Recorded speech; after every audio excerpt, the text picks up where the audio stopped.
CEOs and board chairs, are you really listening to your CISO on their innermost thoughts on breach prevention programs in your organization?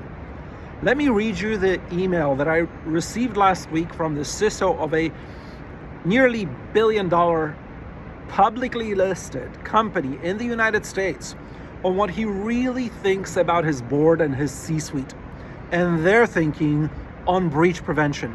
It will shock you, and it should shock your investors and your employees, if not just your board and C-suite. Listen in. Dear Andre, thank you for the email. The information you present is interesting and spot on when it comes to our corporate and holding company board of directors.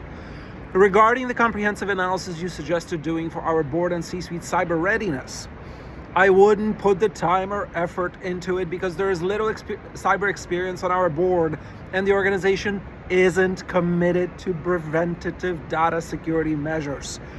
Wow. Side note, responding to a breach costs, on average, 100 to 500 times the amount you would spend on a breach preventative protocol for your board and your C-suite and your organization. Put that in the back of your head. And the average cost of breach is $10 million for just breach response, much less the long-term effects of loss of customers, IP, reputation, etc., which can be up to 30 times that. So you have to put that in perspective and say, my goodness, this board really is breaching their cyber fiduciary responsibilities and they might not even know it. He continues, the holding company runs with the methodology of, quote, if it wasn't needed last year, why is it needed this year? End quote. Note, cybercrime is rising at 15% per year, which means that this board is already behind the 8 ball before they've even started thinking about the problem, much less its solution. He continues, that short-sighted mindset is followed by, quote, let the business feel the pain before any additional funds are provided towards security, end quote. Again, wow. He continues, in other words, our company will come up with the necessary funds to respond to a breach and will incur the long-term costs of one, but will not support the funds necessary to prevent one. Side note, whoever is on his board is breaching their fiduciary responsibility. And so you should be asking yourselves, are my board directors and C-suite executives breaching their fiduciary responsibility by putting our investors, employees, shareholders' capital at risk in this manner?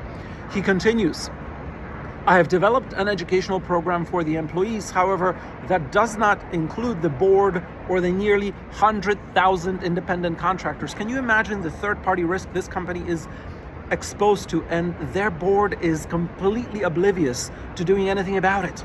Wow. He continues, between senior leadership board and our independent contractors, the company and its leadership and board are their own worst problem. This is a CISO speaking about his board and his C-suite. Do you know what your CISO is really thinking about your approach to cybersecurity as a board and as a C-suite? You have to ask this question.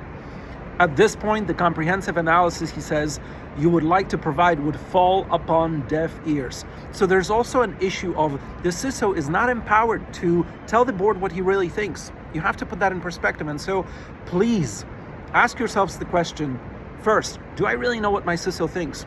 2, am I really empowering them to tell me what they really think? 3, am I putting my investors and shareholders and employees' well-being and investment at risk with this willy-nilly approach to breach deterrence and our fiduciary responsibilities? Over and out.